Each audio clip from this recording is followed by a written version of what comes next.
Master Wu and his lies. Master Wu and his lies this season and not being honest with the ninja is something that really is brought out here and now. We'll see more of this obviously in season 11 and a couple more seasons where he isn't really honest with the ninja.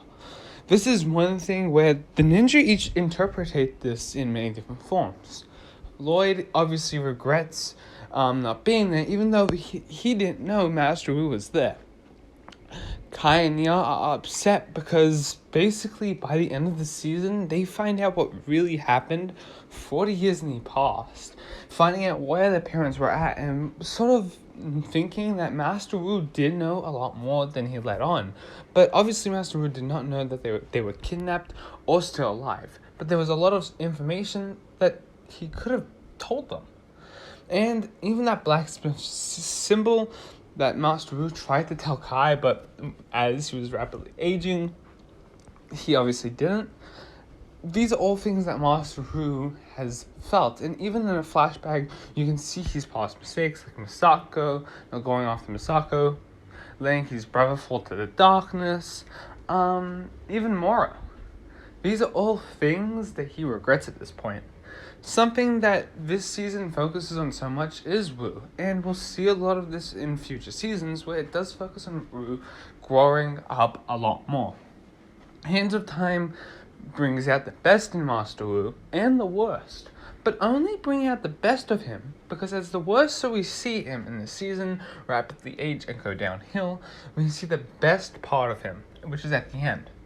Even in a legacy short, which we'll speak about later, is something that is very unique. The short is basically interned that basically Wu now has to fight these time twins together in time. Something that no season has touched on. Now, this fight is epic, but as I said, we'll talk about that in another part. But with all this going on, Master Wu needs to focus and be there.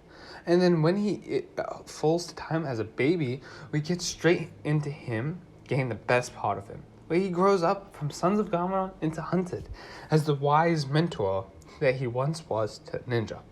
It's a full circle story, realistically, yes. But how Master Wu grows and changes through these seasons is epic. I'm not really happy with how season 11 handled his character afterwards, but then again, another discussion for another video. Wu is the main highlight, and it should be highlighted as one of the main characters of the story because he follows the time twin story, while Kai and Nia follow a different path, and hence why I'm speaking about Wu here and right now. Wu is an epic character, and we've seen him grow a lot.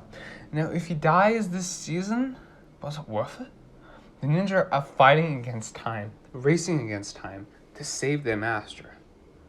This is where things start to get tense, and this is where we talk about the story.